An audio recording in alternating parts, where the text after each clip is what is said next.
Assalamu alaykum mehriban vatandaşlar. Yetip gelen Täze bayramçylygyny gutly mübarek bolsun. Goý 2024-nji ýyl her bir maşgala, her bir ozaga saglyk, bagyt, şadlyk, öfke, döwlet getirsin.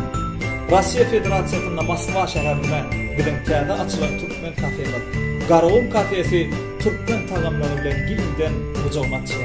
29 dekabr, 30 dekabr, 31 dekabrda Täze bayramçylygy münasibetli ähli türkmenler agdyr jem bolup Täze ýyly bu garşalmak üçin Garawun kafesi giňden de bujamatçy.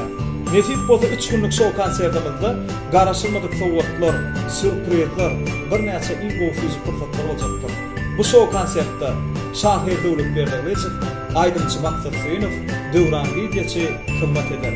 Şu görkezden telefon berýär, janýatyp ömürni stol bakat edip bilersiňiz. Nesip bolsa Garawun kafesinde giňden bujagatça, şeýle de Täze bayramçylygynda arlanyş elan edýär. Täze ýyly gutly bolsun, janyna sag bolsun.